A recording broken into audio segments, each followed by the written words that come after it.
توفیق حاضری را داشته باشم در جمعی از علمای بزرگ و علمای صالح و بندگان الله تعالی. و شکر دوم از شما مردم عزیز هست که شما بالاخره اینجا جلسه رسمی امشب نیست و ملاقات و صحبت مقداری هست، دیگه برنامه خاصی نیست و شما اطلاع پیدا کردید و دوستان شما را در جریان گذاشتند و دست از کار کشیدید و تشریف آوردید اینجا. برای ما بسیار جای خوشحالی است و الله تعالی به شما جزای خیر عنایت کنم و خصوصا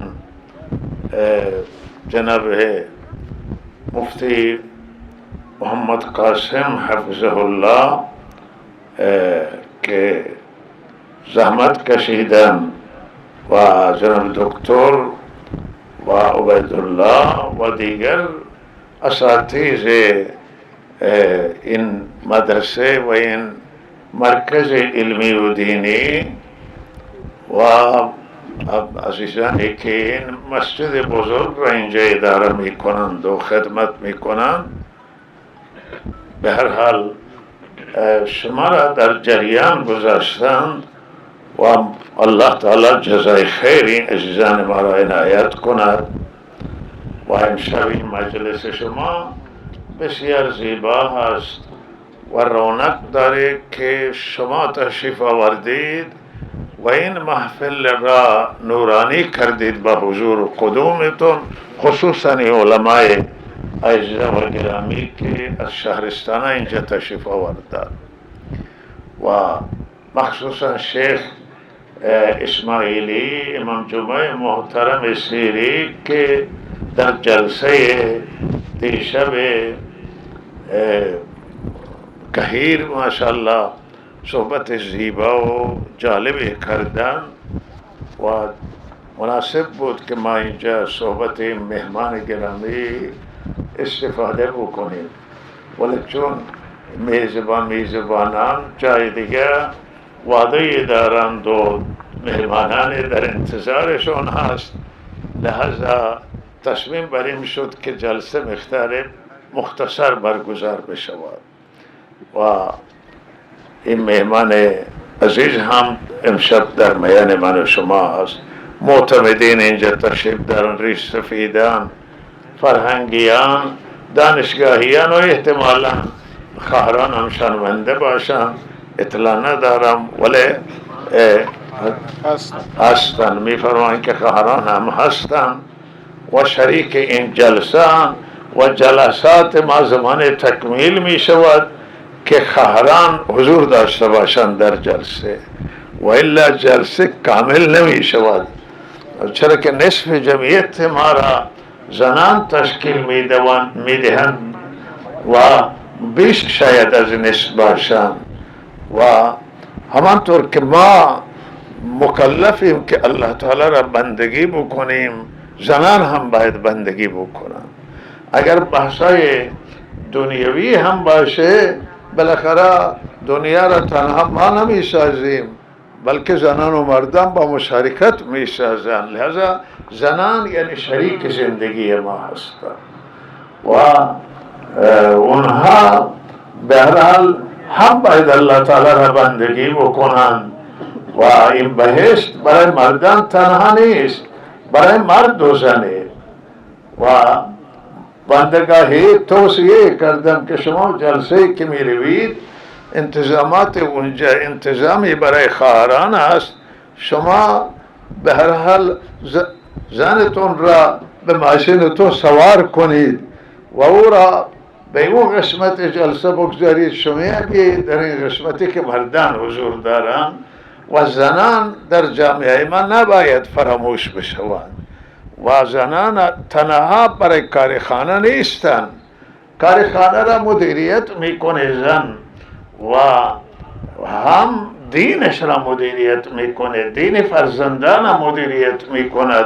زن رسالتش خیلی بالاتر از اینه که ما فکر میکنیم و وظیفهش سنگین‌تری از آن چیزی که خود زنان فکر میکنند. اونم مسئولیت دارن، همین مسئولیتی که من و شما داریم و اونها هم در جامعه بالاخره تاثیرگذار باشند و مؤثر باشند.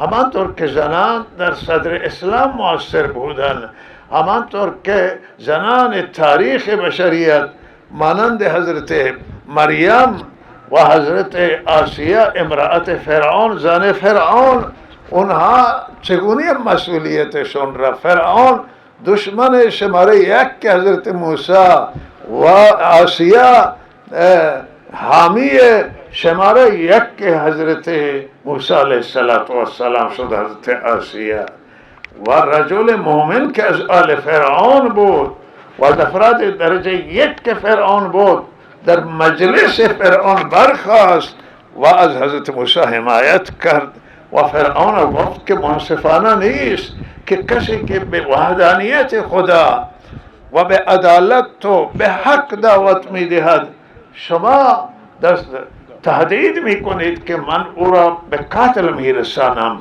با کدام منطق شما میخواهید حضرت موسی را قتل بکنید؟ با چه عقل شما میخواهید این کار را انجام بدید؟ اتقتلون رجلا ان یقول ربی الله، آیا شما مرد را میکشید که میگوید رب من الله هست؟ آیا پشت سری تهدید شما چه عقلی هست، چه منطقی هست؟ شما چه استدلال دارید که موسی را میخواهید به قتل برسن؟ ببینید این همه تاثیر گذار از قتل حضرت موسی بالاخره دیگه دلایل بود. ماشاءالله فرمودن که بله این مدرسه تشویقی بکنید، خوب است.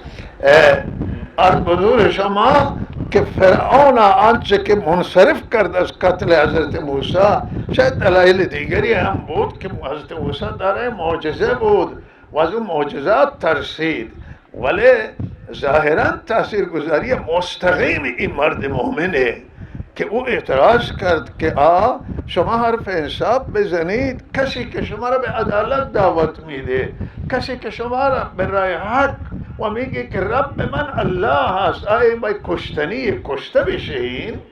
و شما روی مسئله چرا فکر نکردید؟ همونی که صحبت کرد و آخر الامر نتیجه این صحبت این شد که فرعون بالاخره عقب نشینی کرد از این قولش. لحاظ زنان در طول تاریخ تاثیر داشتند و حضرت مریم که حضرت موسی را، حضرت عیسی را به دنیا آورد و حامی درجه یک که حضرت عیسی علیه السلام، حامی کل الله تعالی، ولی در عالم اسباب جبرائیل امین الله فرستاده برای حمایت از حضرت عیسی و مادر عیسی حضرت مریم، این زن فریخته و این زن شایسته و این شیر زن حامی حضرت عیسی علیه السلام بود. لہذا اگر ما بخواهیم در دنیا الله را بندگی بکنیم، دین خدا را میخواهیم توی دنیا نشر کنیم و ما بخواهیم خیرات و برکات دینی و دنیوی را توی دنیا منتشر بکنیم و خدمت توی دنیا انجام بگیره، تنها با مردان امکان پذیر نیست. زنان و مردان باید حامی یک دیگر باشند و از زنان کمک بگیریم برای ساختن مردم، برای ساختن دنیا، برای ساختن آخرت، برای نشر دین الله تعالی، برای نشر معارف اسلامی، برای نشر فرهنگ های دینی و همه نشر علوم، نشر معارف از زنان کار گرفته میشه و لحاظ زنان نقششون حیاتیه. زنی که فرزندان تربیت میکند، من و شما همه در دامن مادران تربیت حاصل کردیم و من یک کلمه و نقطه به ذهن من میرسه که هرچی که علمای شایسته و علمای مفید توی جامعه آمدن شما اگر بررسی بکنید به جای پدران مادران در این تاثیر داشتن. مادران بودن که فرزندان فرستادن برای درس، برای تعلیم و تأثیر مادران تا از پدران هم تأثیر داشته. شما گله نکنید، ولی مادران خیلی تأثیر داشتن که فرزندان. مادران من و شما همه در تأثیر دارن در آن چیزی که الله تعالی به من و شما داده و عنایت کرده. این نعمت مادر خیلی تأثیر گذار بوده، نقش مادر. و روی این زنان شما همیشه در همه مسائل ها در نظر داشته باشید و به اونها توجه باشه. هر چه که تحصیل کردگان شما الان، تحصیل کردگان دانشگاه تخصص کسب کردن، اگر شما بررسی بکنید و ببینید بپرسید، مادران نقششون بیشتره. مادران که فرزندان تشویق میکنه شما برید دانشگاه درس بخونید، پدران میگه شما بین خرج بکنید، پول بدید و فشار میارن بر سر پدران برای آن که به جایی که برای پدر کار کنه، گوسفند بچرانه، کشاورزی بکنه، دامداری بکنه، تجارت کنه، مغازه، میگه بچه را بگذاری که بره درس بخونه. و مادران تاثیر داره. اتفاقا من بنده این مسئله را بعض جا یاد کردم، یاد شده، دیدی که تحصیل کردم همین حرفا میزنه که ما که رفتیم به دانشگاه ها تاثیر زنان بوده و زنان اصرار کرده. علما را که میبینید تا علما را به جای پدران این مادران که فرستادن برای درس. و حرف مادر در بچه تاثیر داره و حرف مادر بیشتر قبول میکنه. به مادر بیشتر بچه وابسته تا پدر و فرزند آقا وابستگی ندارن که مادر و فرزند وابسته یک دیگران و دلداده یک دیگران، با یک دیگر شفقت و رحم دارن، بیشتر ترحم دارن.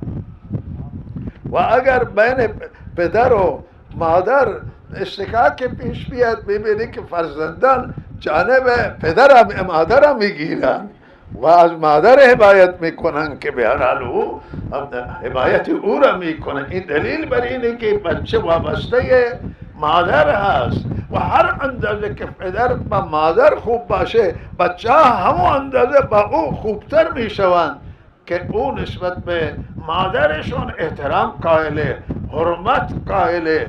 و لحاظا این دلیله که مادران بهترین تربیت کننده فرزندانن و فرزندان بهتر میتونن تربیت بکنن و بهترین دانشگاه، بهترین مکتب، بهترین مدرسه بچه ها دامان مادره و خدمت مادر هست. اونجا هست که نام خدا را یاد میگیره، قرآن را یاد میگیره، حرفای خوب را یاد میگیره. و لحاظا زنان فراموش نشوند، نقش اونها فراموش هم نشه، جایگاه زن هم فراموش نشه که زن به هر حال حرمت داره، مادر زن و هم خواهر است و هم همسر و شریک زندگیه و از هر حیثی که شما حساب بکنید عمه و خاله است و لحاظا حرمت دارن زنان و زنان تاثیر گذارن. من یادم هست که در زایدان کسی به من مقاله نوشته بود و به صورت نامه برای ما فرستاده بود بنده و گفتن که شما اگر میخواهید جامعه را بسازید، جامعه را هدایت بشه، جامعه اصلاح بشه، جامعه بره به علم و دانش، جامعه به سوی خیر سوق بخوره، زنان فراموش نکنید که بدون زنان شما نمیتوانید این کار انجام بدید. بخش بزرگی از این کار را زنان انجام میدهند و لحاظ ما امروز خوشحالیم الحمدلله که زنان هم علم میخوانند، هم دانشگاه میروند، هم مکاتب قرآنی میآیند، هم مدارس دینی. این مکاتب قرآنی هستند و زنان قرآن یاد میگیرند، بعد به زنان قرآن یاد میدهند. امروز جای شکر است که بخش زیادی از زنان جامعه قرآن خوان هستند، قرآن به تجوید میخوانند، بسیار قرائت میخوانند و حتی قرائت روایت حفظ سند میگیرن، به اونا سند داده میشه. ماهرن در قرآن آموزی، مهارت کسب کردن که ما اون مهارت نداریم که اونها دارن در قرآن آموزی، در نشر دین، در برگزاری نمازها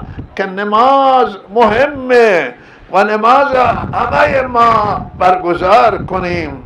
و توجه داشته باشید که یکی از اهداف مهم رسالت حضرت رسول صلی الله علیه وسلم برگزاری نماز بود که مسجد النبی را آن حضرت صلی الله علیه وسلم اولین مسجد قبا بود.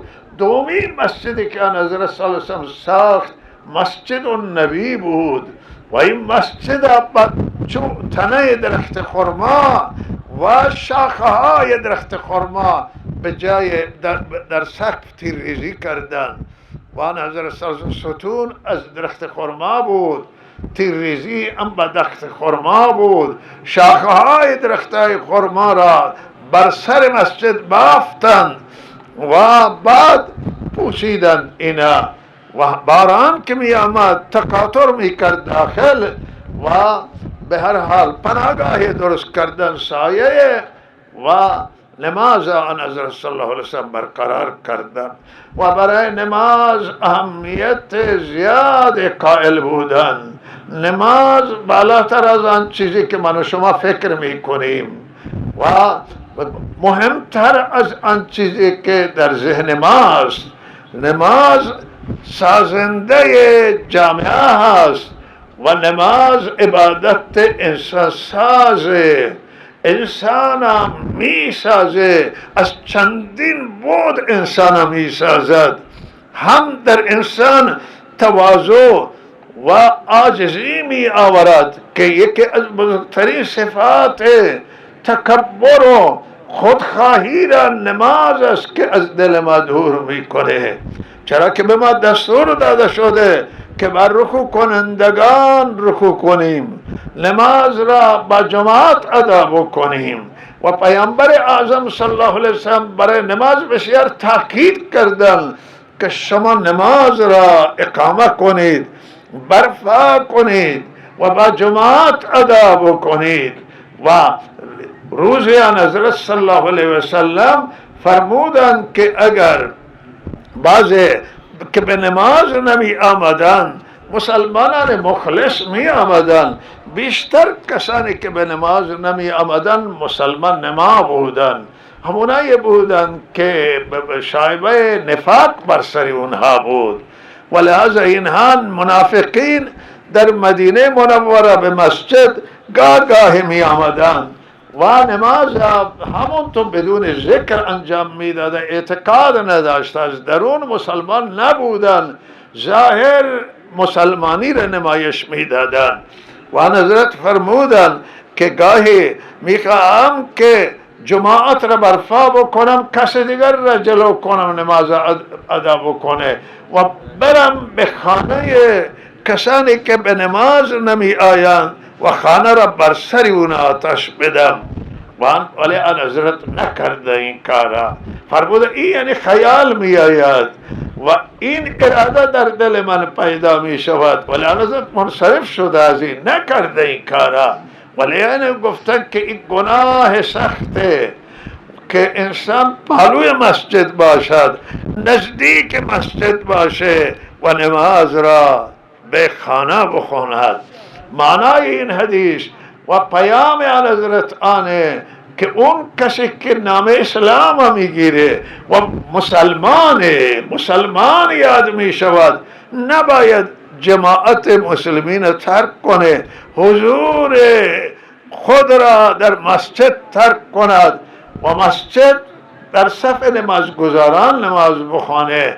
مردم عزیز، اون نمازی که شما در مسجد ادا میکنید با نماز خانه هرگز برابر نیست. نماز خانه یک نماز اگر قبول بشه، ولی نماز مسجد حداقل 25 یا 27 درجه ثواب بالاتر دارد. و دوم، شما وقتی که به صف نماز گذار می آیید، فایده عظیم دیگر اینه که تکبر از دل شما می رود. و لحاظا این چیز بزرگ نماز آدم تشکیه می کنه. حضور در جماعت که سنت پیامبر اعظمه و این از کنم که تواضع را در دل شما میاره، تشکیه میکنه، شما را پاک میگرداند، شما را اصلاح میکنه و دور شدن تکبر و خودخواهی از دل. این نعمت عظیم و بزرگی است.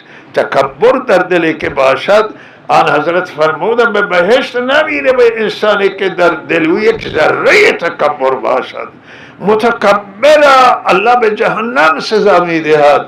و نماز تواضع پیدا میکنه، تکبر از دل میبرد و گناه از انسان، گناه نسبت به گناه نفرت پیدا میشه، گناه را ترک میکند. و این نماز عزیزان من با جماعت خیلی تأثیر گذاره، خیلی اصلاح کننده، خیلی تزکیه کننده و حیاتی و مهمه. و آخری لحظات زندگی آن حضرت صلی الله علیه وسلم در سفر و حضر نماز با جماعت ادا کردن. روزی آن حضرت بیرون بودن، تشریف که آوردن، صحابه منتظر شدن، دیر که شد نماز ادا کرده. حضرت آمدد تا نماز در مسجد ادا شده، داخل خانه رفتن، زنها را جمع کردن پشت سر خودشون و نماز ادا کرد، نماز را با جماعت ادا کرده. این معلوم میشه که حضرت چه اندازه برای نماز جماعت اهمیت قائل، نمیخواهد نماز خود را رحمت للعالمین، سید الاولین والآخرین، خلیل و حبیب خدا با اون مقام که صاحب معراج و صاحب وحی و معجزه، نمیخواهد نماز تنها بخونه، نماز با جماعت ادا میکنه. در مسجد که نشد، لحاظا گفت جماعت فوت نشه، داخل خانه رفتن و زنان پشت سر حضرت اقتدا کردن و حضرت اونها را نماز دادن و نماز با جماعت شد.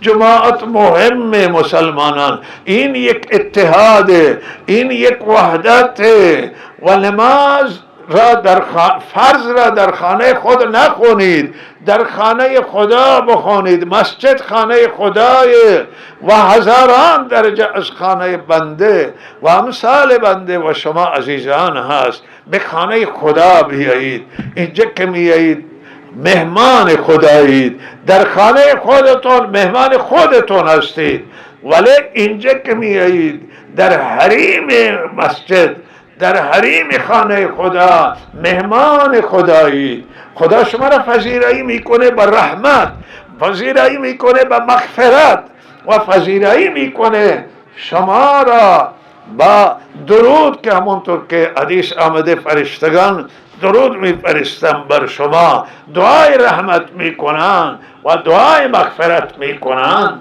و لحاظا این عزیزان من جایگاه بزرگی است که انسان نمازش را بخوانه، 5 وقت را به پایبندی و در مسجد سعی بکنه که ادا بکنه. مگر گاهی عذر پیش می آید، ولی عذر باید خیلی به ندرت پیش می آید و عذر زیاد تکرار نشود و تبدیل نشه عذر به سستی که این خطرناک هست. عزیزان من، آخری لحظات زندگی پیامبر اعظم هست و مردم چند روزه که نماز میخوانند و این نماز را در اندوه و غم میخوانند. چرا که اینها در این ایام جمال جهان آرای آن حضرت صلی الله علیه وسلم را، که جمال آن حضرت و دیدار آن حضرت را از دیدار زن و فرزندان، از دیدار عزیزانشون بیشتر دوست داشتن. و هیچ چیزی را به اندازه دیدار حضرت رسول صلی الله علیه وسلم نمی پسندیدن. و بعضی بودن که گفته که ما حضرت را نبینیم روزه ما نمیتونیم طاقت بیاوریم، نمیتونیم صبر بکنیم و بیقرار میشویم. و چند روزه که صحابان حضرت را ندیدند و به اصطلاح مردم کورند برای دیدار آن حضرت صلی الله علیه وسلم. آن حضرت ندیدن، غمگینن، اندوهگینن. روز دوشنبه نماز صبح مسجد جماعت مملو می شد، از جماعت مردم همه می آمدن به نماز صبح. نماز صبح و ابوبکر صدیق نماز می دهد و در عالم غمان آن حضرت ظاهرا نماز ادا کرده بودن خودشون و آمدن به همون دروازه حضرت عایشه که به مسجد بحث میشه و دم در ایستادن و چشم صحابه به آن حضرت صلی الله علیه وسلم افتاد در نماز که سبحان الله جمال جهان آرای آن حضرت چه اندازه آن حضرت می درخشه و آن حضرت تبسم بر لب آن حضرت و داره تبسم اون خنده که بدون آوازه و آن حضرت بیشتر در حالت تبسم بودن همیشه و وقت ملاقات مخصوصا ملاقات عزیزان ملاقات مردم با چهره انبساط با همه و کشاد با هر کسی ملاقات می کردن. آن حضرت داره نگاه میکنه به صحابه کرام رضوان الله تعالی علیهم اجمعین که صفای نماز را بستند و نماز برگزاره و صحابه دارن حضرت را نگاه میکنن و سر نماز و آن حضرت صلی الله علیه وسلم تبسمی کردن، خوشحال شدن که این جماعت الان طرف به یک راه درست آمده، توی مسیر صحیح قرار گرفته. این جماعت مانند یک زراعتی است که او رشد کرده و الان این زراعت بر سوک و پای خودش ایستاده. اگر رحمت للعالمین دنیا را ترک کنه و بره به رحمت الهی بپیوندد، این جماعت دین هم مدیریت میکنم، دنیای مردم هم مدیریت میکنن، به جهانیان خیر دنیا میرسانند، خیر آخرت میرسانند. به اینها شایستگی لازم را کشف کردن، علم و دانش کشف کردن، همه عالمان، همه دانشمند شدن، همه اندیشمندن، همه دارای ایمان ویژه و استثنائیان، دارای عمل کرده استثنائیان. اینها تربیت یافتگان قرآنن، اینها تربیت یافتگان رحمت للعالمینن، حضرت محمد امینن. استاد بسیار توانمنده، استاد بسیار فرزانه و ماهره، استاد بیماننده، استاد اولین و آخرینه از لحاظ مقام و درجه و شایستگی و استعداد و خوب اینها را تربیت کرده، زیبا اینها را تربیت کرده. آن حضرت تبسم کردن و آن حضرت به خانه برگشتن و با دیدن اینها موت برای حضرت آسان شد.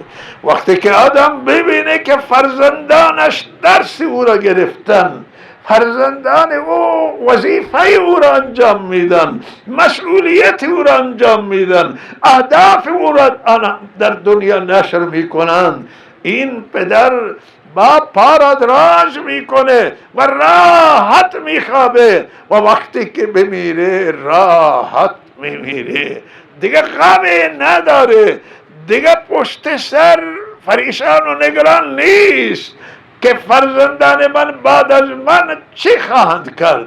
آن حضرت اهدافش دنیا نبود، دنیا را قبول نکرد آن حضرت، بلکه آن حضرت خدمت مردم قبول کرد. گو اگر به دنیا مشغول باشه به مردم نمیتونه رسیدگی بکنه، جامعه را نمیتونه تربیت بکنه، باید برای مال فکر کنه، برای مال مشوره بکنه، باید مال اداره بکنه و دلسوزی بکنه. مال نپذیرفتن و آن حضرت همین پذیرفتن که تمام غم و هم آن حضرت دلسوزی امت باشه و تا قیامت آن حضرت برنامه ریزی کردن برای من و شما، برای بشریت و انسانیت، هدایت و نجات بشریت راه نشان دادن و راهنمایی کردند و راهبری کردند. و این همه غم و هم آن حضرت همین بود که مردم چگونه نجات بگیرن، رسالت الله تعالی چگونه به جامعه برسه، جامعه هدایت بشه، مردم به عذاب قبر گرفتار نشوند، مردم به عذاب دنیا گرفتار نشوند، مردم به عذاب جهنم گرفتار نشوند، مردم به مرگ بد نمیرن، مردم به خاتمه سو گرفتار نشوند. کل غم و هم آن حضرت منافع مردمه، فایده مردمه، نجات مردمه.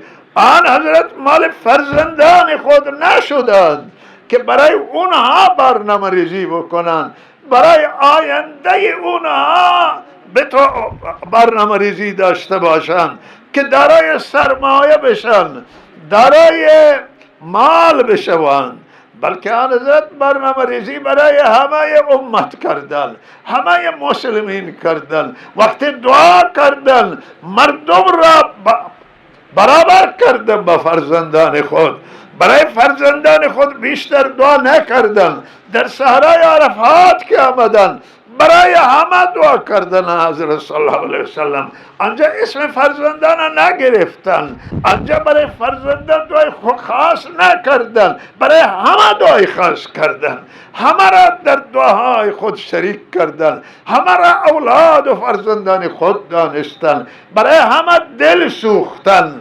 ولی عزیزان من، این درسی که این دلسوزیه که آن حضرت نشان دادم به ما، ولی از سبب و تأثیر گذار شد در امت. و آن حضرت آخری لحظه آن حضرت با مال، از مال حساب نکردن، مالی را حساب نکردن، آمدن به نماز و نماز نگاه کردن. آخرین منظره که آن حضرت میبینه و از دنیای فانی رحلت کردن منظره نماز بود که بزرگترین رکن دینه. و عزیزان من، نماز با جماعت و جماعت صحابه را تماشا کردن، دیدن و لبخندی زدن و در بستن، پرده را کشیدن پایین و داخل خانه رفتن. موقع اشراق جان به جان آفرین سپردند و به بارگاه الله تعالی رحلت کردند و به ملأ اعلی پیوستند. عزیزان من، این صحابه همان طوری که آقایشون اونا را تربیت کرده بود، جهت داده بود، رخ داده بود، به همان سو حرکت کردند اینها و کامیاب شدند، موفق شدند دنیا را متحول بکنند، دنیا را دگرگون بکنند، بت پرستان را خدا پرست کنند، رهزنان را با خدا وصل کنند و رهبر بکنند، غافلان را با الله وصل کردند و ذاکر گردانیدند اونها را و گمراهان را عابد گردانیدند. عزیزان من، پرچم دین بلند کردن، پرچم توحید را در دنیا و خداپرستی را که بزرگترین اصل و اصول نجات انسانه، او را در دنیا عزیزان من به دعوت دادن و تعلیم دادن و آن حضرت از دنیا رحلت کردند و رفتند. و روایت حضرت علی است که در مسند احمد که آخری لحظات زندگی آن حضرت و مریضی وفات حضرت علی رضی اللہ تعالی عنہ را گفتن و کسانی که حاضر بودن قلمی و کاغذ بیاورید که من بنویسم برای شما وصیت. حضرت علی فرمودن که من میخواستم برم بیارم، ترسیدم که من اگر برم قلم و کاغذ بیاورم پشت سر من آن حضرت فوت نکنه و من در هنگام وفات در محضر حضرت نباشم. لذا گفتن یا رسول الله شما بفرمایید، هر فرمان دارید ما او را حفظ میکنیم، ما او را نگهداری میکنیم. یا رسول الله شما بفرمایید.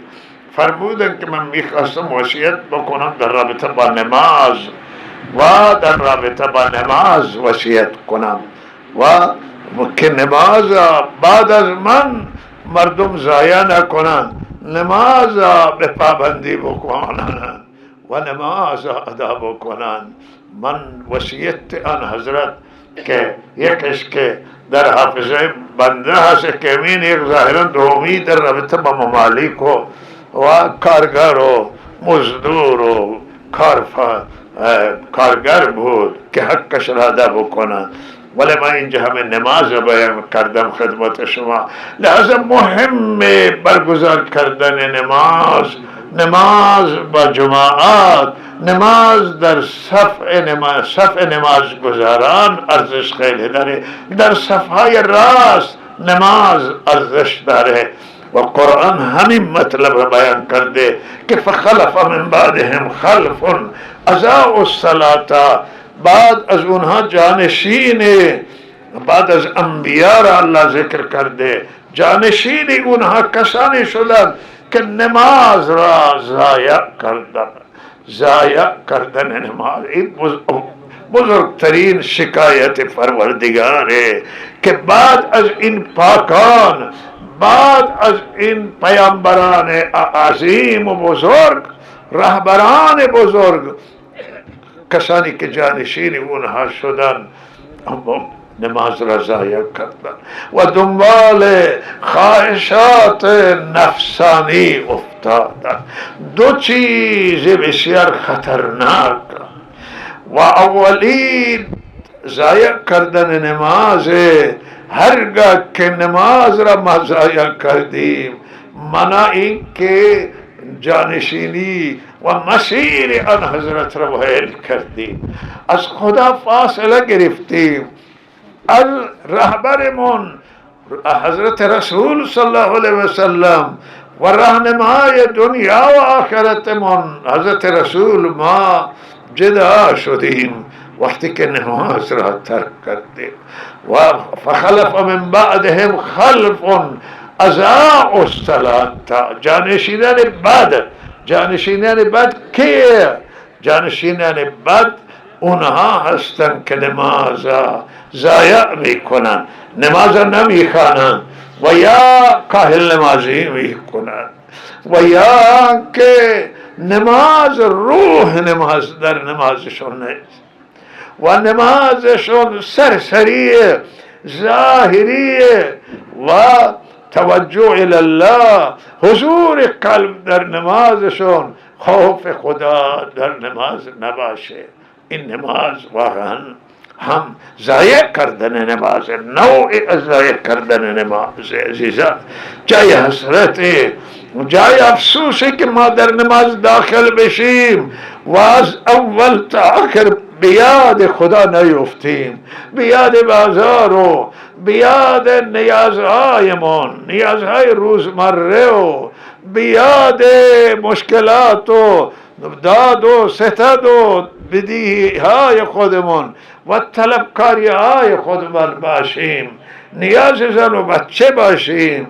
و این افسوسه که نماز 5 دقیقه 10 دقیقه و این نماز ما در همین نماز هم شیطان تحمل نمی کنه که ما به یاد خدا بیفتیم. همین 10 دقیقه را هم ما را به جای دیگر میبره و بعد از نماز که ما خودمون به کارها هستیم و مشغلها. لحظه توجه داشته باشیم که حضور قلب در نماز حیاتی و مهمه و بعد می فرماید فخلف من بعدهم خلف اضاعوا الصلاة و اتبعوا الشهوات. نماز که ترک کردن دیگه مصیبت بر سرشون افتاد و اینی که دنبال خواهشات نفسانی رفتن، هواهای نفسانی.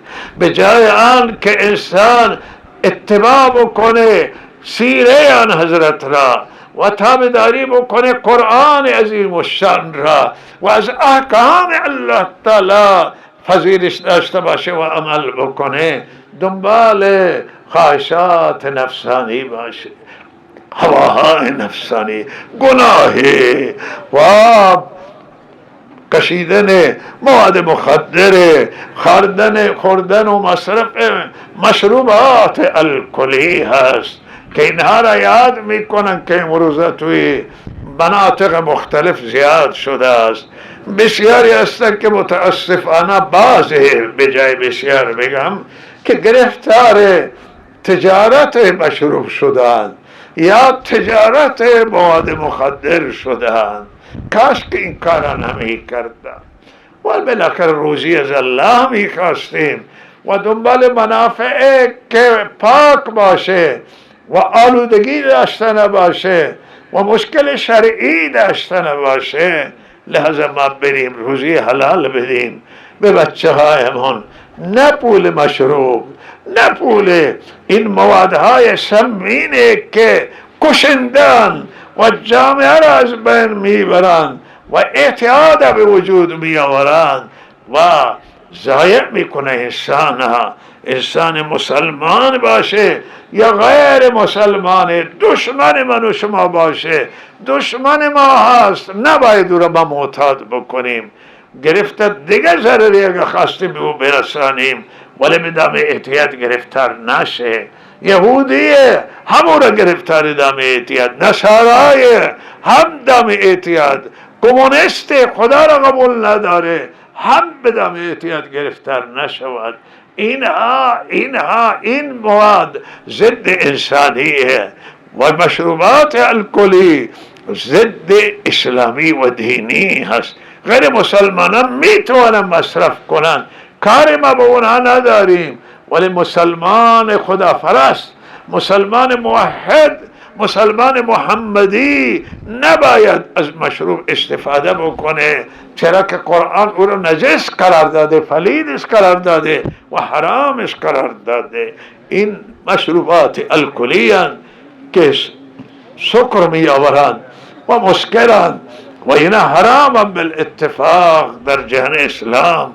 این قانون شماست و این قانون خداست و لحاظا این گناه این همین اتباع هواهای نفسانیه که به حرام مرا نفس وادار میکنه، نفس علیاذ بالله به زنا وادار میکنه، نفس به قتل ناحق وادار میکنه، نفس به خوردن مال مردم، مال یتیم، نفس به مردم آزاری، نفس به غیبت، به تهمت، همه گناهایی که مهلکن، از مهلکاتن. یک گناه به تنهایی میتونه به جهنم ببره، یک گناه به تنهایی میتونه از پا در بیاورد و این گناه های سنگینن.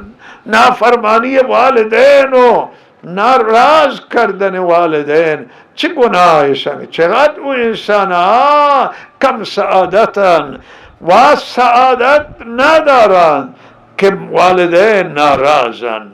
مادر و پدر را خشمگین کرده و مادر و پدر را عصبانی کرده، در حالی که این رحمت خداست. مادر و پدر بیفتن، جوانان عزیز بیفتید زیر قدم های مادر و پدر که بهشت زیر قدم مادر و پدر هست و این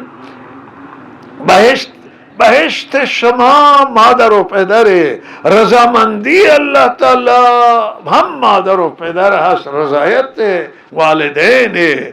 ولهذا این سرمایه عظیمه، سرمایه بزرگ. بریم به سراغ کسانی و خبر بگیرید که مادر مهربان را از دست دادن و پدر مشفق و شفیق را از دست دادن و چه حسرتی میخورن. اینجا یادداشت دادن کسانی که والدینشون رفتن درخواست دعا کردن که در جلسه امشب برای والدین که دست رفتن برای اونها دعا بشه. چه اندازه سعادتمند این فرزندانه که بر والدین همیشه به خیر یاد میکنند و از این رحمت خدا شکرگزاری قدردانی والدین. الله میگه شما قدر والدین بدانید، شما شکر من هم ادا کردید، چرا که اینها را من برای شما رحمت آفریدم تا شما قدر والدین ندانید و از بنده شکر نکنید. از بندگان خدا هم شکر را نمیپذیره. میگه اول از والدین شکر کن، اول از کسی که به تو لیوان آب داده، لیوان شیر داده، به تو را تعارف کرده، پذیرایی کرده، به تو احسان کرده، او را شکر بکن. شکر او شکر هم خداست و شکر خدا را باید به جا هم بیاد، چون اون نیاز داره، او احتیاج داره و الله به نیازه. و شما که شکر بکنید خدا را ثواب به خودتون میرسه. به خدا چی میرسه؟ خوشنودی که از شما راضی میشه. این بنده قدردانه، این بنده نمک حلاله، نمک میخورد و نمک در را نمیشکنه. ولهذا عزیزان این گناهایی که امروز توی جامعه ظهور کردن بسیار خطرناک. امروز اینترنت دنیا را به هم واصل کرده، جهان به هم اتصال پیدا کرده است. امروز اینجا اروپا است و امروز اینجا شرق، امروز غرب، همه دنیا امروز نه در خانه ما نه در ماهواره ما بلکه در موبایل ما همه دنیا در این موبایل در جیب شمایه، در دسترس شمایه. هر آن مردم نگاه میکنم موبایل. ولهذا عزیزان من امروز خطرناک، امتحان بزرگه، آزمایش بزرگه. ولهذا امروز خیلی کار میخواهد، خیلی جدی باید کار کرد، خیلی باید مواظب بود که به دام دشمنان اسلام نیفتیم، به دام شیاطین جنی و انسی. شیطان متشکل از جن و انسی. قرآن میگه شیاطین الانس والجن، ولهذا شیطان جنی و انسی من الجنة والناس. جن و انسانان و انسانان از جن هم جلوترن در گمراه کردن مردم، چرا که اونا هم نوع ایمان و شیطان از نوع دیگره و ما نوع دیگری، جنس دیگری هستیم، او جنس دیگره، ولی انسان ها از جنس ما.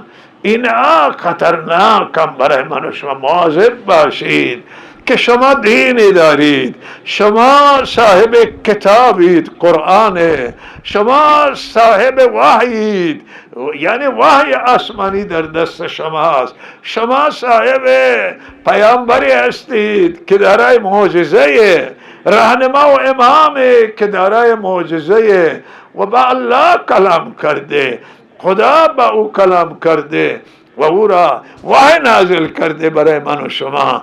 لذا شما قانون خودتون نگاه کنید، به چه چیزی نگاه کنید، چه چیزی نگاه نکنید، چه کارهای انجام بدید، چه کارهای انجام ندید. ببینید که به دام شیاطین جنی و انسی نیفتید، به دام نفس اماره به سوء نیفتید. نفس من و شما را گمراه نکنه. عزیزان من بیدار باشید، مواظب باشید، ایمانتون را نگهداری کنید، دیانتتون را نگهداری بکنید، خدا را به هیچ قیمت از دست ندید، خدا را نگهداری بکنید، خدا نگهداری میشه با پرهیزگاری.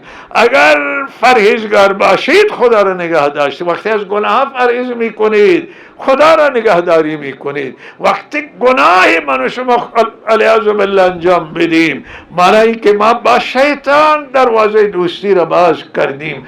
ارتباط با شیطان و دوستی با شیطان وقتی که من و شما حرف شیطان قبول بکنیم، دوستی با نفس میشه، نفس پرست میشه انسان، میشه شیطان پرست. شیطان پرست او انسانی که از شیطان اطاعت میکنه. اطاعت شیطان در مقابل خدا پرستش شیطانه و اطاعت از نفس این پرستش نفسه. و قرآن همین میفرماید که و من الناس من اتخذ الهه هواه. بعض مردم هستند که نفس را معبود و اله قرار دادن. الهکم اله واحد، خدا میفرماید اله شما یک اله است، معبود واحده. ولی بعضی هستند که نفس را اطاعت میکنن در مقابل الله تعالی. الله میگه شما زنا نکنید، میره به سمت زنا. ربا نخورید، رشوه نخورید، مال مردم نخورید، ابروی مردم را نریزید، خون مردم را نریزید. مردم گروگان نباید بشن. گروگان کردن مردم این جرم بزرگی است، گناه سنگینه. هیچ کسی حق نداره کسی را گروگان بکنه، آبروی کسی را ببره. مال میخواهد، عوض ماله. اگر دیگر راهی برای گرفتن مال وجود داره، از راه مسالمت آمیز، از راه قانونی، از راه ریش سفیدی. اما اگر هیچ راه نداره، بالاخره آخر که به تنگ بیاید مال ببره، ماشینی ببره، گوسفند ببره، شتر مهار کنه که آقا حساب من بکن بیا مالت را ببر. نه این که انسانی را دست و پا ببنده. چرا که آبروی مردم بردن کشتن مردمه. آبرو برابر با خون انسان، مال برابر با خون انسان. مال مردم هم به حیف و میل کردن و مال مردم را تاراج کردن. این به منزله یعنی که شما خون مردم کسی بریزه. و لحاظ مواظب باشید عزیزان، سالم زندگی کنید و از گناه فرار کنید، از گناه پرهیز کنید برای آنکه خدا را نگهداری بکنید، الله را بندگی کنید. نماز، زکات از ارکان مهم دینن. زکات اموالتون چنان دقیق باشید که شما به دین مردم دقیقت حساب مردم ریال جمع می کنید که با مال شما حرام مخلوط نشود. عزیزان همینطور مواظب باشید که زکات بیشتر بدید، کمتر ندید. همیشه که زکات میدید یک چیزی اضافه کنید بدید. این یعنی شما مطمئن باشید که زکات شما، چرا که زکات وقت ندید شما پاک نمیشوید. زکات شما را پاک میکنه، از بخل شما را زکات پاک میکنه. دیگه عبادت دیگری نمیتونه شما را پاک بکنه. بخل زکات از شما بیرون میکنه. عزیزان حب مال از دل شما زکاتی که بیرون میکنه. شما زکات میدید، حب مال تعدیل میشه. مال همه دوست دارن ولی مال باید دوستیش تعدیل بشه. یعنی تعدیل معنی این که از محبت خدا بالا نزند، بیشتر نشه از خدا. و علامات آن که مال از خدا دوستره، اگر 1000 بار کسی قسم بخوره و دروازه خانه کعبه را دست بزنه که خدا را از مال دوستر داره، ولی وقتی که زکات نمیده دروغ میگه، وقتی که حق مردم نمیده دروغ میگه، وقتی که حقوق مردم، حق زن و بچه را ادا نمیکنه، دین مردم نمیدهد و این خدا را دوستر نداره. چرا که خدا را نافرمانی میکنه. خدا میگه تو حق مردم بده، تو زکات بده، تو حقوق مالی را ادا کن. وقتی ادا نمی کنه معنی که مال محبتش در دل او شدیده و چنان شدت داره که از خدا هم بیشتری محبتش. ان الانسان لحب الخیر لشدید. و این انسان به محبت مال خیلی شدید. این چیزی که مذمومه در دنیا و زشت اینه که دنیا توی دل ما جاه پیدا نکنه و تخریب میکنه. در دل باید خدا جاه پیدا بکنه، محبت خدا، ایمان باید جاه پیدا بکنه. وقتی که محبت مال خدا نباشه و مال محبتش بیشتر باشه، این ویران میکنه در دل. چنان ویران میکنه که این سیل دشتیاری اینقدر ویران کننده نبود توی منطقه که محبت دنیا سیلی است که خراب میکنه، ویران میکنه عزیزان من دل را. و لحاظا تقوا زمانی میشود، خدا ترسی زمانی است، پرهیزگاری وقتی است که محبت خدا در دل ما باشه و ما خدا را باید رعایت کنیم در پرهیزگاری، در غالب پرهیزگاری، در نگهداری از گناه و اطاعت و فرمانبرداری از الله تعالی. الله تعالی من و شما را توفیق عنایت کند عزیزان. سیره آن حضرت، سنت های آن حضرت برای ما بسیار ارزشمندند و آنچه که حتی از سنت مسواک شما بگیرید که آن حضرت مسواک را تاکید کردن و نبود سنت قرار دادن و در دنیا خیلی سنت های زیبایی را انداختن، خیلی چیزهای خوب را و سنت مسواک پایدش آن شد که دندانها براق شدن. دندانها زیبایی انسانان، اگر سفید باشند در زیبایی انسان تاثیر دارند. سلامتی دندانه، سلامتی لثه های دندانه، بوی دهن برطرف میشه و تاثیر گذار این سنت در معده انسان این اثر مثبت داره، در مغز و اعصاب اثر مثبت داره و این تاثیرش بسیار مهمه. هر نماز یا هر وضوع حداقل و مسواک باید بزنیم و مسواک همیشه توی جیب داشته باشه، مسواک چوبی را و صنعتی که در خانه است بالاخره حداقل شبانه روز یک بار مسواک صنعتی هم استفاده بکنید، مفیدی خیلی. و لحاظ عزیزان من این سنت مسواک، گاهی که سنت مسواک را تذکره می کنم بیاد حضرت مولانا عبدالعزیز رحمه الله افتادم که حضرت مولانا طول زندگی روایت خانواده حضرت مولانا عبدالعزیز بی هست که فرمودن هیچ وضوعی را هیچ زمان وضوع نگرفتن مگر اول مسواک می زدن. تا مولانا به وضوع اراده می کردن بچه ها مسواک می آوردن دستشون می دادن، چون مولانا بدون مسواک وضوع نمی گرفت. و دندان مولانا در 71 سالگی وفات کردن، یک دندان پوسیدگی حاصل نکرد. یک روز نفر بود که دندان من درد داره و دندانشون سالم بودن. چشما در طول زندگی حضرت مولانا یک شب سرما می انداختن و لحاظا این چشم مولانا یک وقتی که ما می دونستی حتما می اندازن، ولی همیشه سرما استفاده می کردن. نه آب مروارید آورد، نه آب سیاه آورد، نه نیاز به عینک پیدا کرد و چشم تا آخری لحظه روشن. آخری وقت که این مریضی ها آمدن عینک نزدیک بینی برای مطالعه استفاده می کرد از عینک، ولی عینک دوربینی تا آخر نزدن، چشمان روشن ماندن. این هزمی تاثیر سنت مسواک که این تاثیر داره به مغز انسان، به اعصاب انسان، بقیه بدنها و بقیه سنت هایی بود که حضرت رحمه الله تعالی و عمل خیلی به سنت پایبند بود. مولانا محمد عمر رحمه الله خیلی بر سنت اساس بود و سنت ها را همه علما باخر اونایی که با مانند ما نیستن و کوتاهی ندارن بر سنت عامل هن.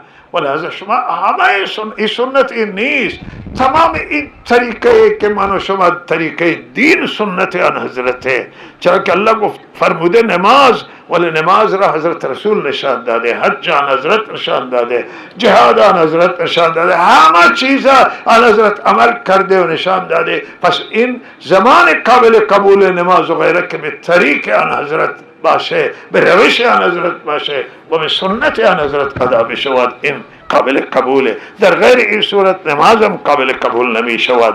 لحظه عزیزان، در کل توصیه عام شد که شما یک کاری را انجام بدید و شما دین محکم بگیرید، دین مضبوط بگیرید، دستورات دینی را انجام بدید. دین آسان عزیزان من، بنده کمتر سوگند می خورم ولی به خدا سوگند یاد می کنم اینجا که شما دین محکم بگیرید و مضبوط بگیرید و متدین باشید، دیندار باشید، تقوا را رعایت کنید.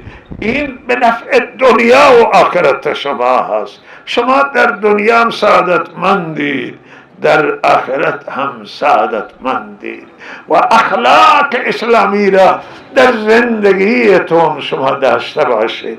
برای همه انسان ها شما ارزش قائل باشید و بازویتون را در مقابل همه مسلمانان، همه انسان ها و بازوی احترام را پایین بیاورید و به اونها احترام بکنید، مگر اینکه دشمن قسم خورده در حال جنگ با مسلمانانه، در حال جنگ با اسلام و دین، او چیزی دیگریه. ولی بقیه مردم که به سالم زندگی میکنن، کار به کار شما ندارن، دنبال ضرر با شما نیستن، به همه احترام قائل باشید و حرمت گذاری بکنید. اخلاق درجه بالای داره و روز قیامت وزنش در ترازوی نیکی شما از همه اعمال سنگین تره، وزنش از همه چیز سنگین تره. اخلاق حسنه بود که دنیا را صحابه فتح کردن و از دنیا را اخلاق فتح کرد. صحابه فتح نکردن، اخلاق صحابه، اخلاق حضرت رسول صلی الله علیه وسلم، سیره و زندگی پاک آن حضرت فاتح دنیا شد و دنیا از این اخلاق متاثر شدن، از این ایمان، از این رفتار متاثر شدن، از این با خدا بودن متاثر شدن. اخلاق نیک کنید و اخلاق بد نداشته باشیم، خشن نباشیم. الله انسان خشن دوست نداره، الله انسان تندخو و بدخو را دوست نداره، الله عجله را نمی پسنده، الله تمانیت، سکون و آرامش، سنجیدگی و وقار را می پسنده. الله اخلاق نیک و عادات نیک را می پسنده و این نزد الله محبوبه و لحاظا با اخلاق به خدا برسید، با ایمان و اعمال خدا را داشته باشید، با اخلاق داشته باشید و با ترک گناه و محرمات الله را داشته باشید، با رعایت حقوق همه انسان ها، با احترام به تمام انسانیت و ترحم بر حیوانات، ترحم بر همه انسانیت و انسان ها، رحم خود را عام بکنید، چرا که این شما بنده الله هستید و الله ارحم الراحمینه و شما امت حضرت رسول صلی الله علیه وسلم هستید و رسول صلی الله علیه وسلم رحمت للعالمینه. من و شما چرا برای بندگان خدا عذاب باشیم، برای همسایه ها عذاب باشیم، برای شرکای خودمون، برای نزدیکان و برای دور نه، سعی کنیم که من و شما رحمت برای همه باشیم، برای همه خدمت کنید، دل مردم به دست بیاورید، خدمت برای مردم، به لیوان آب بدید، شما مردم پذیرایی بکنید، صلاحی بزنید، چایی بدید، تعارف بکنید به همین مردم. گاهی کسی رو تعارف میکنم بفرما، میگه قربانت و قربان هم شما میشه، فدای شما میشه، برای اینکه شما حرمت گذاشتید بفرما خانه دیگه خدمت نکردید، ولی میگه قربانت برم. قربانت، فدات و میگذاره میره. این انسانیت خیلی مهم. او تعلیمی که به ما الله داده و تعلیمی که به ما رحمت للعالمین داره، تعلیم انسان سازه، تعلیمی که انسان گوهر میکنه، انسان را به پرواز در میآورد، انسان را به الله میرسانه، انسان را به جنت الفردوس میرسانه. و این فرشی انسان که به فرش زمین زندگی میکنه میبره زیر عرشش قرار میده. و این تواضع، این دیانت و ایمان، این انسانیت، این اخلاق. و این باب اخلاق باب بسیار وسیع و بزرگ. اسلام خواسته به شما ظرفیت بده، شما را بزرگ بکنه، استعدادهای شما را شکوفا بکنه. ماشاءالله. درود خطور بر خاموش خاموش کن. نورا خاموش کن. صحیح. صحیح. چوب دوست. بس. های کارگی.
صدا رسید من مجدون ها؟ بله واجب بلند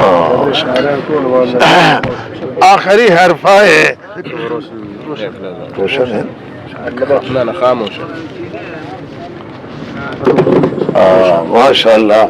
آخرین حرفای بنده است که جلسه را میخواسته مختصر بکنه که اکثری وزرای دیگری و دوستان بالاخره برنامه همین بوده که در حد ملاقات میشه و مختصر حرف باشد. شما میخواهید عزیزان من که انسان به اون ظرفیتش برسه، شما الله تعالی را در دلتون بیاورید، الله را در دل داخل کنید. الله که بیاید در دل شما یعنی محبت خدا، یعنی دوستی خدا و یعنی رابطه با الله رب العزت. وقتی خدا در دل می آید عزیزان من، انسان خیلی بزرگ میشه. الله تعالی او را ماشاءالله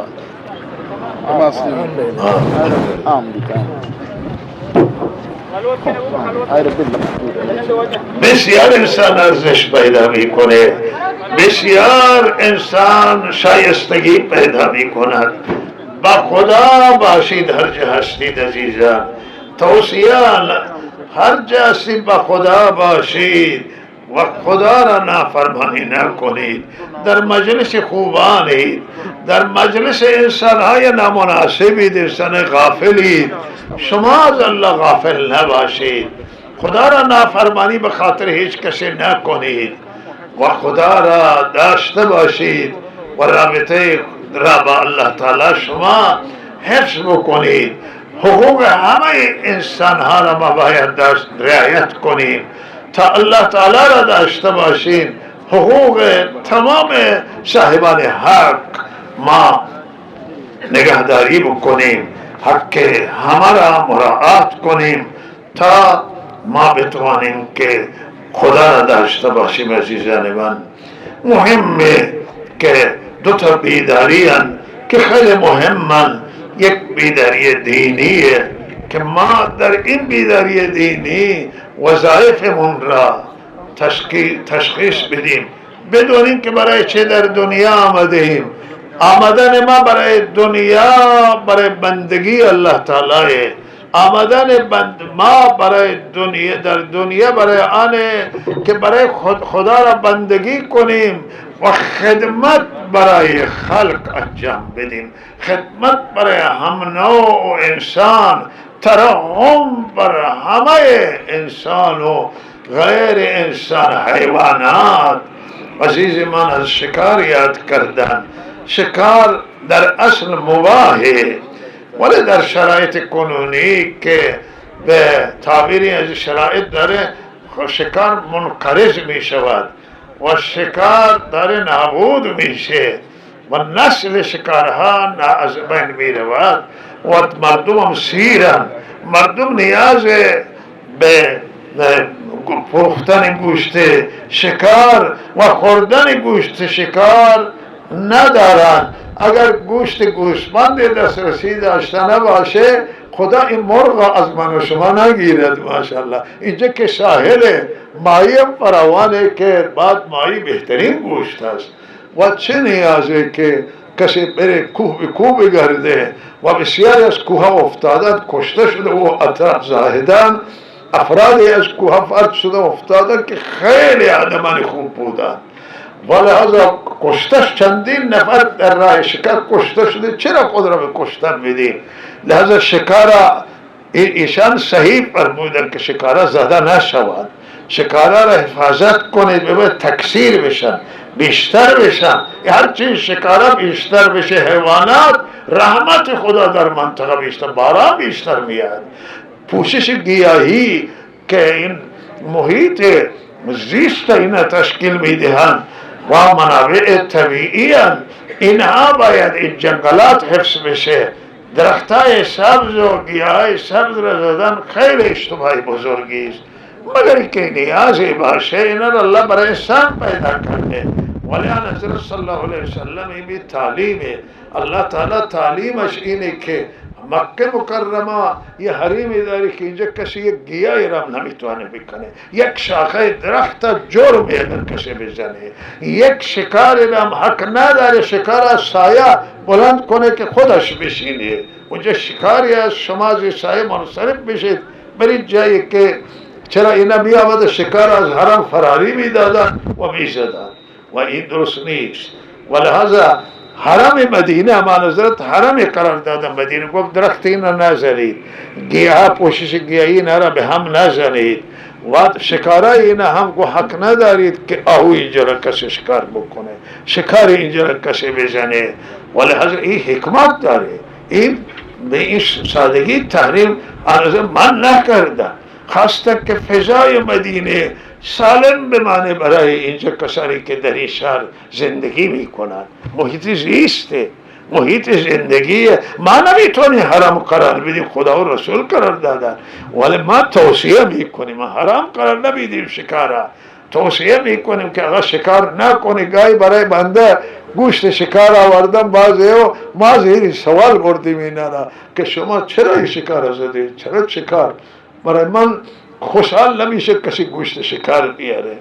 بله یک شکار را بگذارید که بچره زاد و ولد بکنه تکثیر بشه و این در وجود این شکار حکمت موجود ذخیره ماست و باشه و این منابع طبیعی ذخیره ما هستند. درختان خیلی در این فایده موجوده و جاذبه هستم ها که باران ابرها را یه سیستمی هست بالا و پایین، کششی بالا و پایینه که من شما متوجه نیست.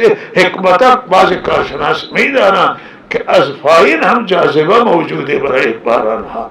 بعض میگفتن که آقا جلوتر یکی از رئیسای جمهور ما بود که می گفت که امریکایی ها و اینها این باران ها رو نمی گذارن که در ایران باران بکنه و لحاظا اینها را تلکی جای دیگه می برند و بالاخره بابا امریکا نیست. امریکا خیلی دیگه اشتباهات میکنه ولی قدرتش با باران نمیرسه، با ابرای قد نمیرسه و این گناه برگردن من و شما هست.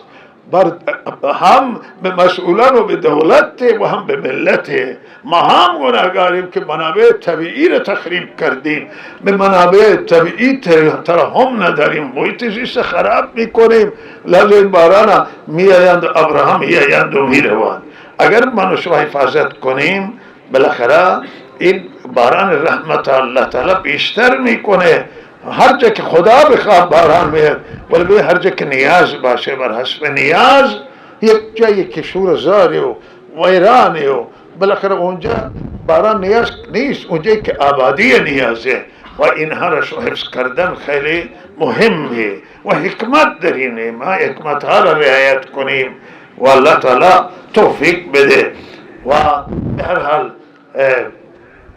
خوشحال شدیم که امشب فرصتی بود در خدمت همه دو بیداری صحبت کردم.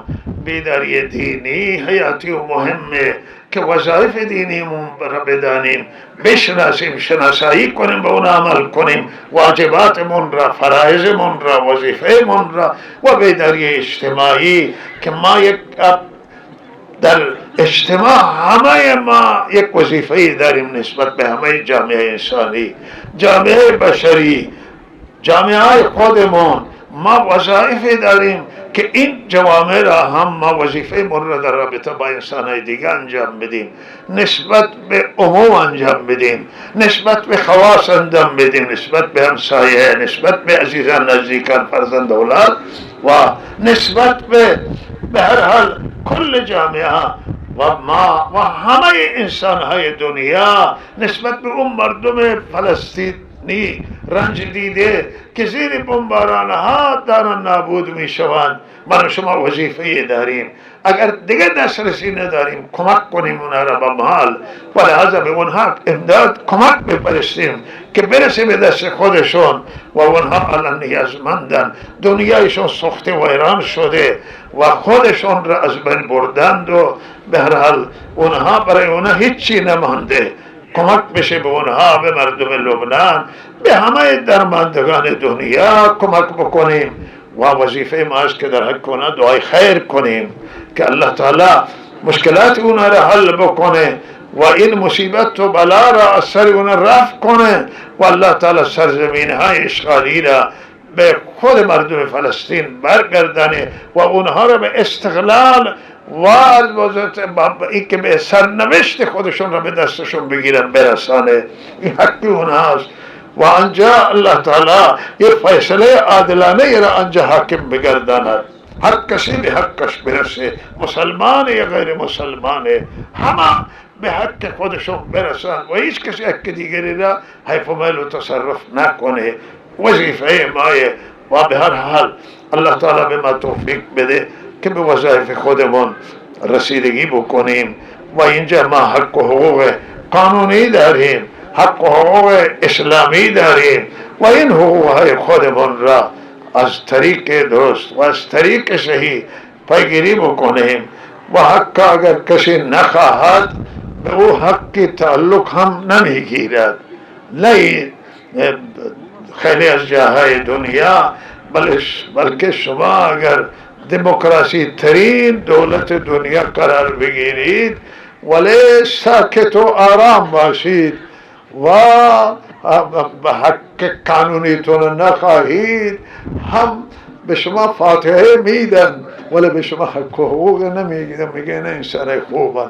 حق باید حق خود را حق دیگران را داد و حق خود را خواست و این به هر حال وظیفه همه من و شما از وظیفه علما بیشتره، وظیفه اونهایی که علم و دانش بیشتری دارن، قوانین بیشتر بلدن بیشتره و لحظه انتظارات هم همینه که حق و حقوق همه به اونها برسه. او حقی که قانون تعیین کرده، او حقی که الله بر سر حاکم گذاشته، بر حق سر ما گذاشته است، همه به حقوقمون رعایت بکنیم و بنده به همین چند جمله اکتفا بکنم و وقت نمازم آمده نماز برگزار بکنیم و توصیه همینه که انشالله مدارس دینی را ماشاءالله کمک کنه این مسجد شاعر دینن، یعنی نشان دینه، یادگار دینه. هرچی مسجد عظمت داشته باشه و شکوه داشته باشه، این نشان توجه شما به دین شما هست و به شاعر دینی هست. مسجد وقتی به سبک صحیح ساخته بشه، مسجد بالاخره بر مسجد هزینه درست انجام بگیره، این عمل باقی شما و عمل ماندگار شما هست. الله تعالی توفیق بده که مردم ما مساجد خوب بسازن. مساجدی که ما 50 سال پیش از این ساختیم، 40 سال و 30 سال پیش از این ساختیم، جوابگو نیستن. جمعیت در حال رشد. این مسجد اگر نیاز به توسعه باشه، در توسعه مسجد با یک نقشه صحیح، فرمول صحیح و هزینه همون یک هزینه هست، ولی با سلیقه بسازیم، به سبک مساجد دنیا بسازیم. الله تعالی توفیق عنایت بکند. اتحاد و انسجام مهمه. اختلاف ها را از در میان خودتون بردارید و حل اختلاف طریقش همینه که تا گذشت نباشه اختلاف ها حل نمیشه.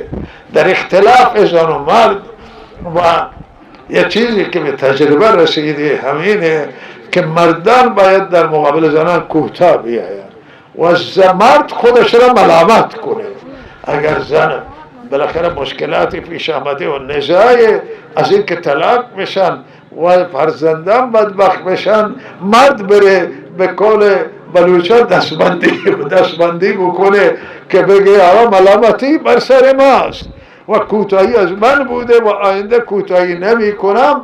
این میتونه رضایت مرد از زن بگیره. از این بعض تجربه همینطوری حاصل شده که اختلافای کهنه و دیرینه و که به دادگاه کشیده و در نزدیکی فراق بودن، وقتی مرد راهنمایی شده که تو راحت دیگر راهی نداری، برو کوتاهی بکش، بگو تمام تقصیر، تو هیچ تقصیری نداری، تقصیر مال من است. او زن کوتاه میه زندگی نمیشکنه. ولهذا این بسیار جا در صلحای دیگر باید گذشته طرف نشان بده، عفو نشان بدید تا قتل بیشتر نشه، تا اختلافات طولانی تر نشود و هر کسی که اختلاف را حل بکنه، این حکمته که شما اختلاف با گذشت حل کنید. هر دو طرف گذشت داشته باشن، هر دو نشد یکی گذشت داشته باشه حداقل تا بتونه مدیریت کنه، اختلافات جمع بکنه. شما کوتاه بیایید تا اختلاف حل بشه و گاهی باید ریش سفیدان و کسانی که در وسط سلجو علما باید تاوان هم بگن، بعضی جا که گیر کردن راه نشد، بالاخره این تاوان هم بدن. و این حضرت رسول صلی الله علیه وسلم بود که این صفات آنها قبل از نبوته که آنها این صفات داشتن که تاوان میکشیدن و بار جامعه را بر میداشتن بر دوش خود. و بالاخره گاهی با یک چیز کمی که شما تحمل کنی که من این میدم، این سلجوه واقعی همین میشه. اختلاف بلا فاصله حل میشود و بالاخره الله تعالی به شما توفیق بدهد و توصیه منی که همه اختلافات را شما به صلح و سازش بکشید. گذشت باشه باید تا شما گذشت داشته نباشه. گاهی عجیبه که ما یک اختلاف گیر کردیم و حل با مردان نشد و ما به زنی مراجعه کردیم و او زن آمد و اختیارات خودش را به مده داد و فرزند مال او بود و فرزند او کشته شده بود و فرزند گفت که او زن گفت که من اختیاراتم با شماست و شما مسئله را حل بکنید و هیچ کسی همه خوشنود شده و زن گاه زنان اختلاف حل کرد. ولی بگاهی بعضی زنان که متاسفانه مشکل به همونه گیر میکنه، مردان گذشت نشان میده، این زن میگه نخیر من دردش بیشتری و لحاظا شیر زنان شما را کمک میکنن و مردان هم هستن که کمک میکنن. به هر حال حل اختلاف بسیار مهمه. جماعت تبلیغی را نصرت کنید، همیشه یاری کنید. این جماعت مایه خیر و برکت، مایه رحمت خدا هست برای من و شما. این هر این مدارس که قرآن اینجا میخوانند، خدا میداند که به تلاوت قرآن چه رحمت سرازیر میشود. از آن جماعت علمان که خدمت دین میکنند دلسوزند و این فرزندانتون را به دانشگاه ها، به مدارس آموزش پرورش بفرستید. افت تحصیلی خیلی زیاده و این خطرناکه برای منطقه ما، ولهذا این افت تحصیلی را باید من شما مقابله کنیم، مبارزه کنیم با بیسوادی و فرزندانمون به مدارس بفرستیم و کمک کنیم فرزندان را، کمک کنیم کسانی معلم را و کار فرهنگی انجام میدهند و همینطور کمک کنیم فرزندان را به دانشگاه برن و دانشگاه دنیا برن تحصیل کنن و تخصص کسب کنن. و این لازمه زندگیه. هر کسی، هر جامعه که به علم توجه داشته باشه آیندهش روشنه و هر جامعه که علم در آنجا ارزش داشته نباشه و گرفتار افت تحصیلی باشند و گرفتار افت علمی باشند آینده تاریکی داره، آینده روشنی نداره. الله تعالی من و شما را توفیق عنایت کند و تاکید من بر آن است که شما با احتیاط مبارزه بکنید، مواظب فرزندانتون باشید. مواد ببینید خیلی خطرناکه که بعضی برای استفاده شخصی خودشون، برای اینکه پول به جیب بزنن مواد تقسیم میکنن و جوانان گرفتار اعتیاد میکنن. اعتیاد در حال گسترشه، به زنان کشیده و لحاظا تدبیر میخواهد که ما این گناه را رد کنیم و علیه این گناه صحبت کنیم و نفرت در دل مردم ایجاد بشه نسبت به این گناه ها. و لحاظا این یکی از وظایف علما، وظایف ریش سفیدان و معتمدین، وظیفه همه انسان های اجتماعی که درد جامعه را میخورند هست. الله تعالی توفیق عنایت بکنه.